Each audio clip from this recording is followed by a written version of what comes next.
Hey, and welcome back to VFX Tutors. As you know, I'm Josh, and in this tutorial we're going to be continuing with our sort of Booble project. So we've now pretty much done our entire asset, and we've gone through some storyboarding and some transcoding. So, because we're doing this project by ourselves, and if you had multiple teams working with you, some of this stuff would be being done alongside. But as we're doing it ourselves, it's kind of, we're going to organize it in a way that it's more optimized for ourselves. So in this one, we're going to go through and create the edit of the cut. So we're going to use RedCineX again, and you can use Resolve, Premiere, and any sort of editing software. It's all the same stuff. I'm not going to go through and show you how to drag and drop things in. It's more of just what you want to look for in your sort of edits to make a nice flowing sequence, really. So yeah, you can use anything. I'm just using RedCineX because my files are in red format, so when I've done my edit I can export them all out straight away from there. So I'm getting the transcoding once. I'll transcode them all afterwards once I've done the edit. So hope you guys are enjoying this series. Don't forget to hit that like and subscribe, it really does help. Drop any comments in the comments section if you've got any questions, and yeah, let's get going, and thanks for watching. Okay, so I've got my RedCineX open, and you can see that I've already loaded in a lot of the shots. If you haven't done the video before, the transcoding, that'll go through of just how you load them in. It's pretty simple.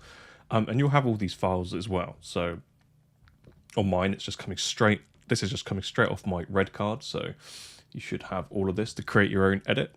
Like, you don't have to follow my edit. You can create your own. So yeah, you have pretty much quite a lot of freedom to do this if you want, and play around with it. So yeah, I've just added all the ones that I want into here, and if I go to my export, and you can just see on my timeline that I've just organized these basically into an edit that I would like. And it's as simple as, once you've loaded them in, like if you need to see that, it's just click and drag and bring them on. And if you want to remove the channels, you can just right click, ungroup, and delete the audio channels because you won't use them. And to change the size, the range, you can just click and drag. Or you can undo that. And if you come to a certain point, you can use these down here and chop them. But you don't need to see me going through here. We'll just go through my sort of edit that I have created. So what I tend to do is, if I turn that off, because I have played around with this a lot, and this is probably the most important part of if you're doing a film or an advert, this is really crucial, because the edit really does count for a huge amount of the storytelling, and it's something that you need to spend a lot of time on. So I've already probably spent too much time on this already, but it really does need a lot of refinement. And I'll always start with running the edit through without the music and stuff like that, and everyone has different methods. I want to get the sort of, when I did this edit first, I did it, so if I put it and play through,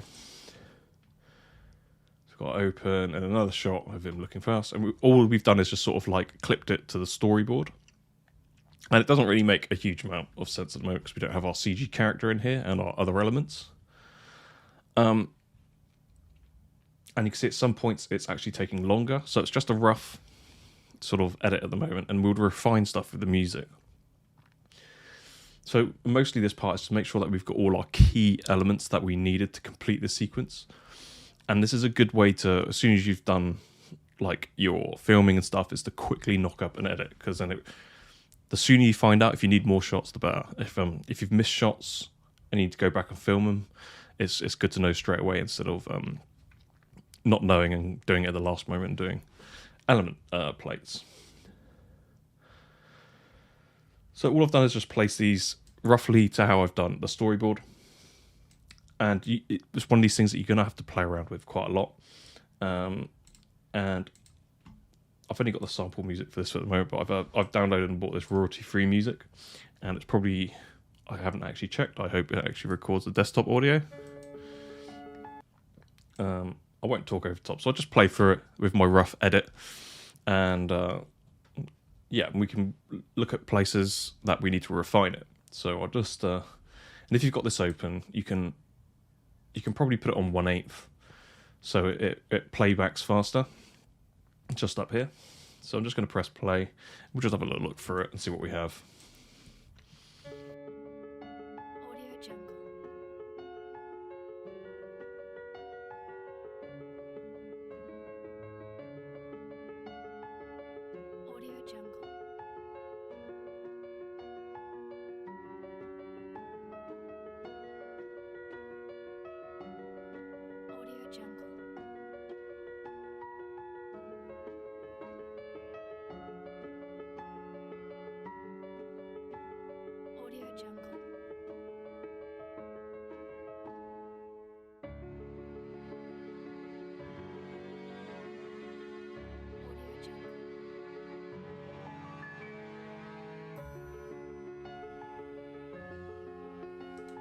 Cool. So that was basically the sort of shot of it, and I need to switch that out with the actual purchased music, so it doesn't say Audio Jungle every couple of seconds, which is kind of annoying. I probably should have checked that before. But yeah, we'll switch this out with our actual non-sample footage. But we can see that I've kind of sort of let's reduce the volume on that.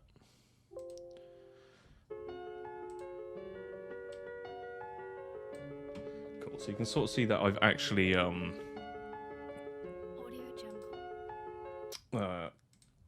matched it with the edit. So you can see when there's key points in the music, it's switching.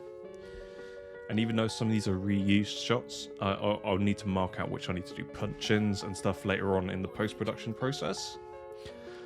But the key point is to figure out where you just got to watch it through and see if it flows. Like on this bit, it's hanging quite a lot. So if we look at that, if we look at this and up to the point where he's turning around, so then he notices the bubbles coming through. Then he's looking through, and he's like, "What's this bubble sort of thing coming through?" And he looks over, and there's no one there. And he's just like looking around, and he realizes the little booble character's looking down with him. And you can sort of feel it's a little bit hanging, a little bit too much here. But it's all down to taste. So this is really where you want to sort of like get your editing real nice and tight. So we could even try this.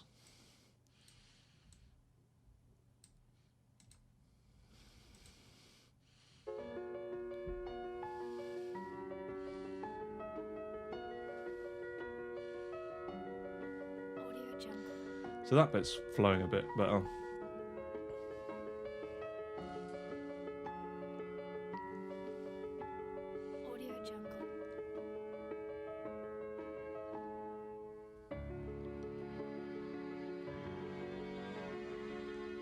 So the key thing about this, like, I'm not going to show you how you need to clip, and because this is the same with any software, this is not like it's more of the things to look out on your edit.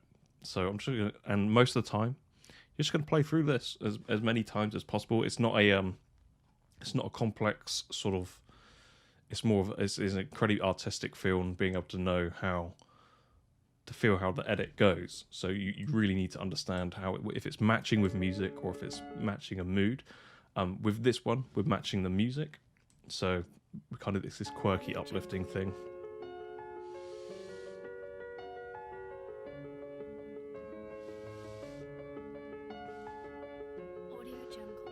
It's just really important to basically just watch through your edit, and obviously you can do your own edits with this. You'll have all the complete ranges, and you might not, because I can't give you this music. You might have completely different music.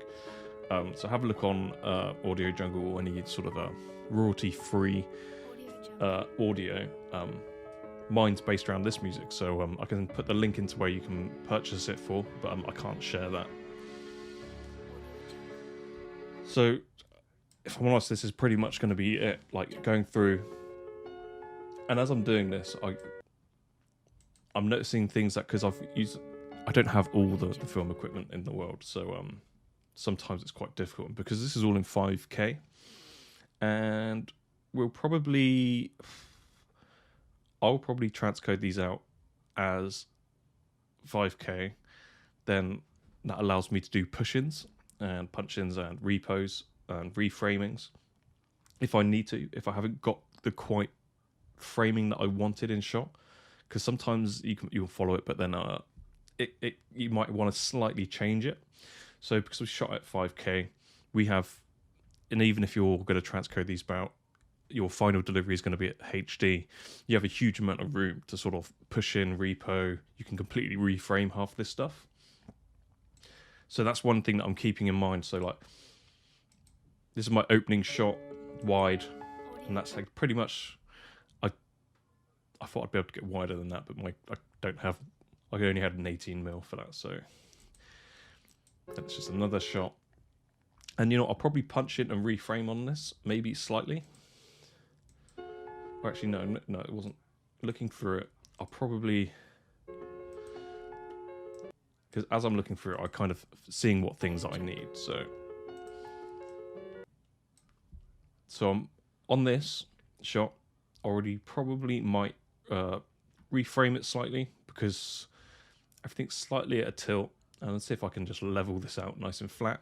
Very small edit in post-production, but that's something that I keep in mind, and I'll tag along with this shot. So I'll look at this A35CO3, and that will be BO1 under my sequence. And I'll just write note on it. I've got it in my notepad somewhere. And I'll be like, slight reframe to level things out.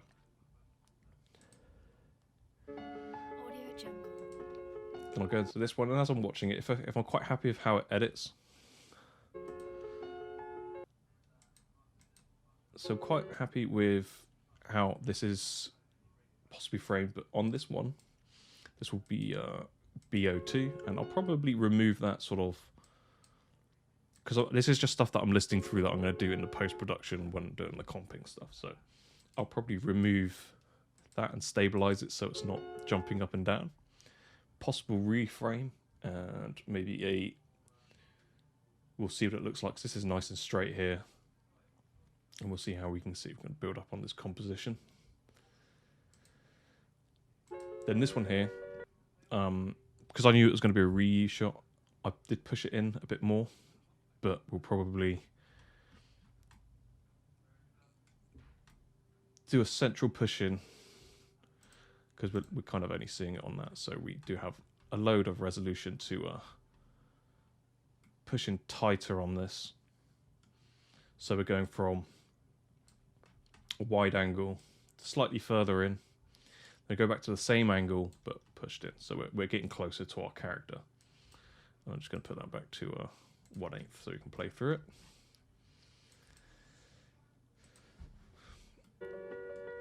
And this one, he's noticing the bubble. Wasn't expecting the weather to be so good, so he's probably squinting in a lot of this. So is what it is. We didn't have it, and it was a very rare day that it was like this. So we just quickly went out and filmed it basically. So he notices the bubble go past, and then he's like, "Oh, where's that coming from?" He's looking over, and it's quite dark on this. We could probably do a creative grade on this, bring up some of these shadows a little bit so it's not so dark casting on his face, but I'm not sure if it would be too much of a problem, but we can have a look at that afterwards, because we don't want to change too much of the exposure between, because our sun is like up here somewhere, and we probably could push in on that one slightly. So he looks over, then we get the POV, and this will, because I was very limited with what I can actually, this will be a push-in and a repo. So we get, because we're seeing too much of the bench here, because at this point we kind of want it to, we want to kind of imagine that. Obviously it's not the best way to sort of guesstimate the push-in, but you can see we've got plenty of resolution to bring this a bit further up to the frame, so we're not got all this here. But we can try that. Maybe even something like this. So we do see a bit of the bench, just not so much. Because we want to have that essence that there's no one there, and he's gone. Imagine that the Booble character's now running around the corner and he's on his way round. Then he's looking over, then he realises the character's right next to him, looking over as well. And a lot of this cut is is done to the music, so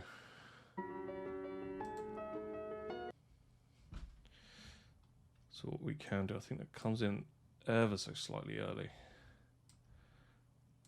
We can zoom into our range here, and every time we make a change, we want to play through and just double check it.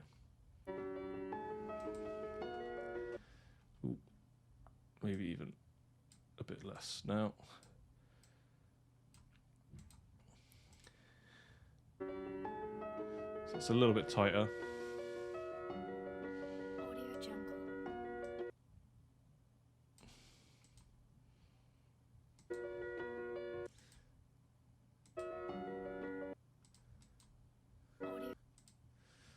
So I feel like we could push this up. Yeah.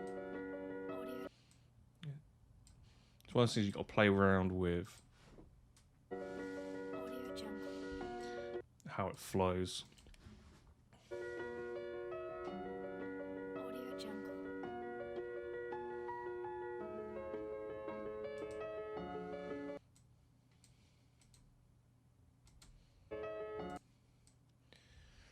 So it's pretty much going to be like this all the way through. And it's really just like, you got to spend time on this to make it like, so it flows nicely. That's the most important thing about the edit. Like,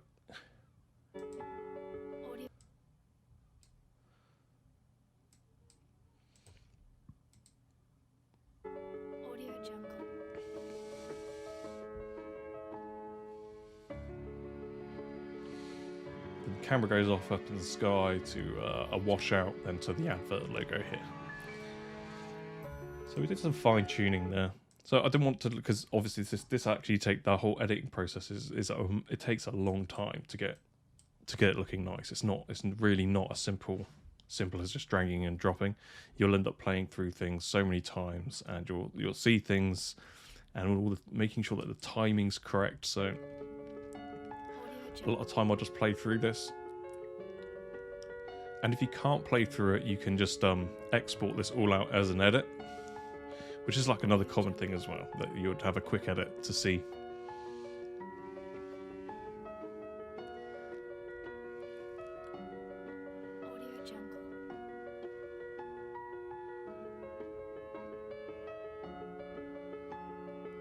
And obviously your edit's going to be slightly different dependent on what music you're using.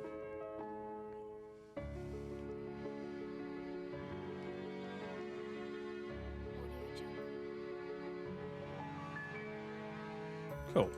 So I'm pretty happy with that, to be honest. So what I'll actually do next is I'm actually going to export this out so I can watch this. In fact, I don't really need to at the moment, but you can export it out as a... So if we went to our BO1, use our BO1, and we'll go to edit. And what do I want to... put it in Apple ProRes, but I don't. Just put it in QuickTime for now, just so it's easier for me to play just on anything.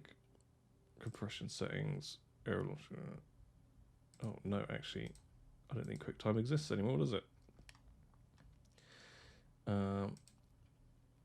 I don't think I have ProRes settings.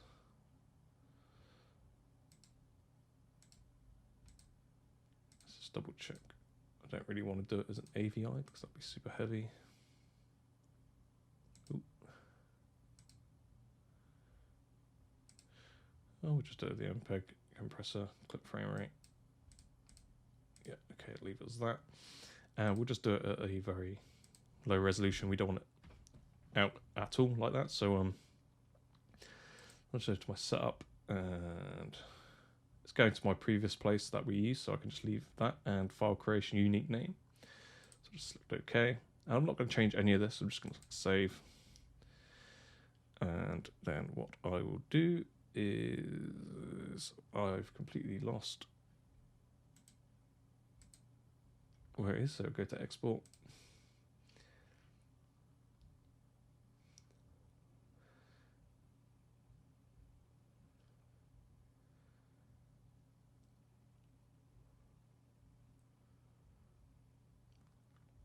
And that's going to export out our stuff.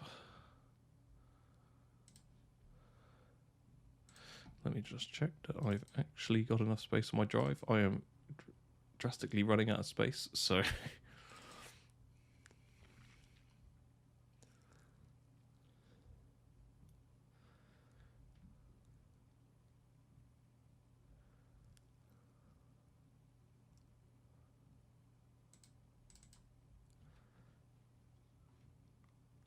so let's export it out in a linear.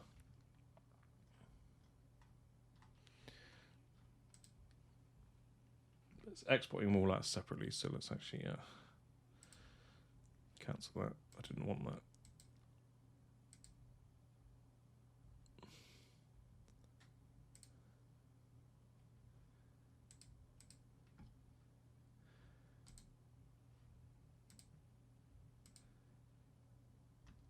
Cool. So now that's doing it all as one.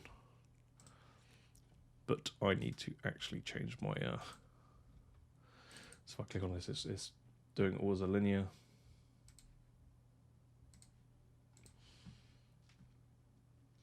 Well, let's not worry about that for now, because we're just doing worry about the editing, then we'll export it out.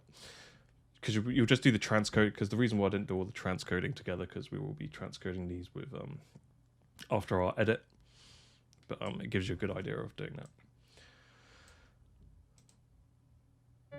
So just most of it is just going to be playing through and just checking that your edit is nice and where you're getting.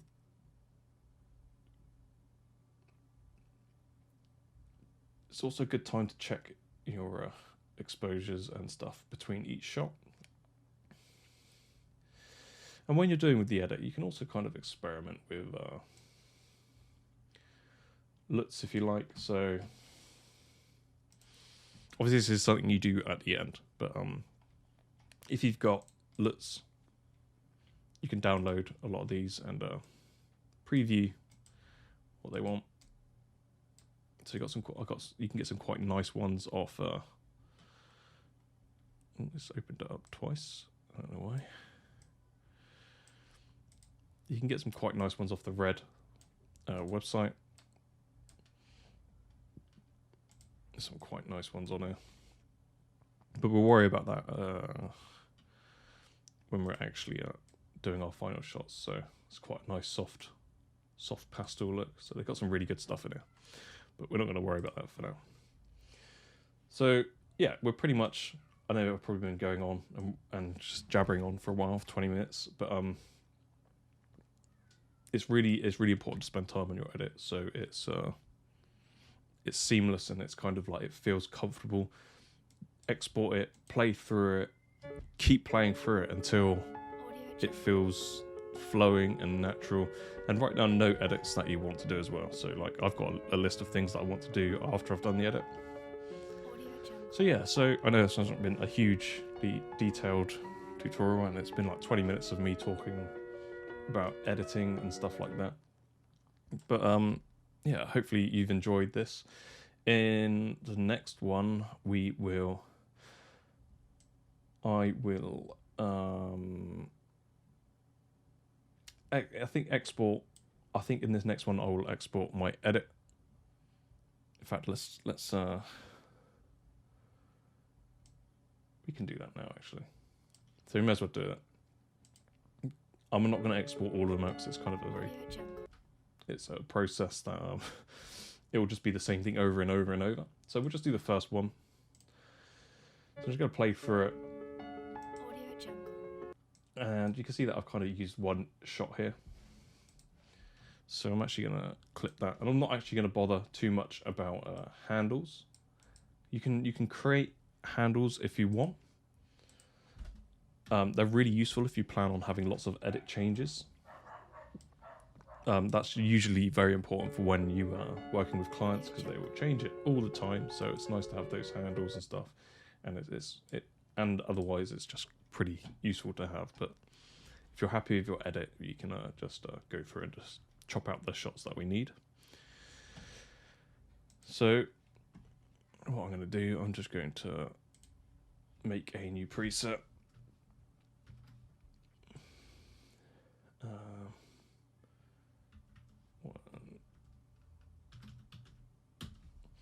Let's go BO1 transcode, and what we're going to do is go to.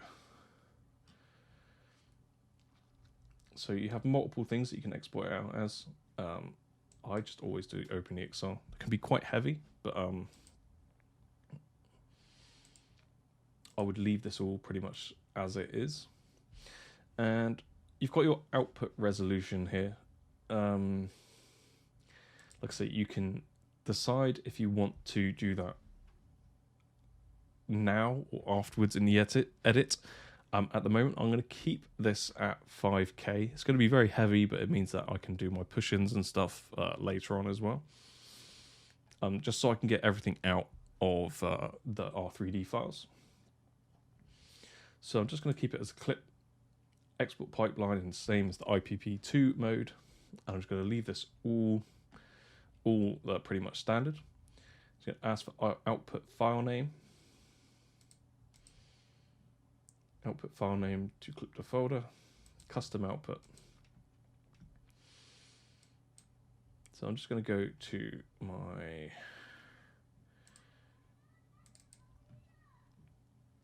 and I've got lots of folders in here now.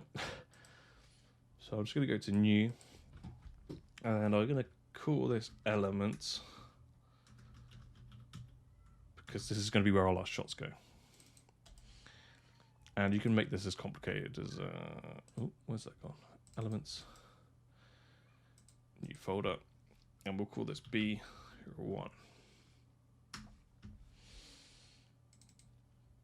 And this is where our first shot's going to go. Creation, and we'll click OK. Save. And we want to make sure that we select our BO1's transcode.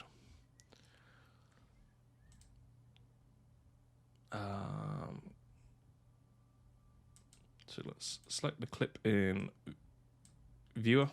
So you can select all these, and this depends what it's going to. Timeline, selected clip, separate clips, and I'm just going to do.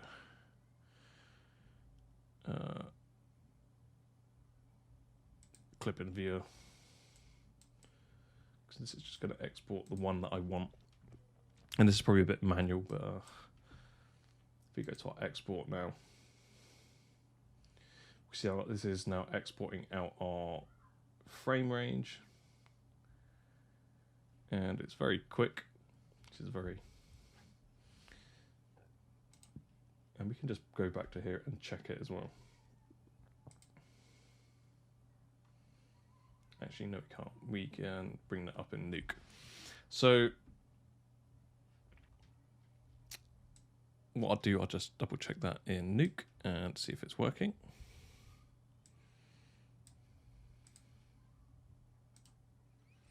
Cool. So I've opened it up in Nuke and we see that we've got the 5K resolution.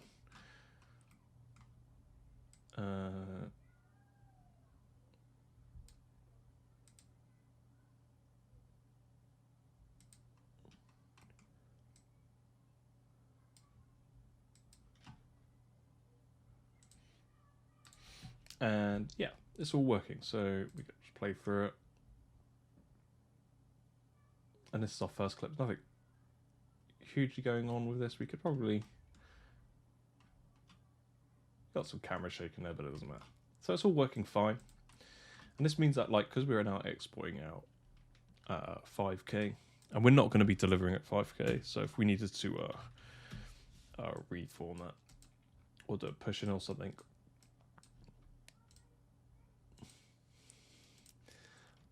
what we can do is...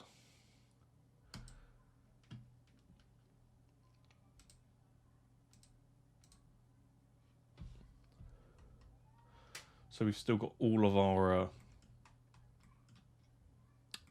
data still here.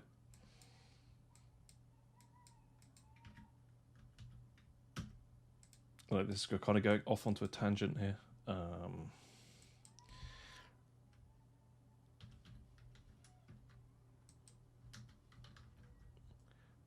And that obviously needs to be actually at the center of here. But this now allows us to do slight push-ins and stuff like that, and reframe if we need to. and we still have some really good resolution. Anyway, this is not a tutorial for that, but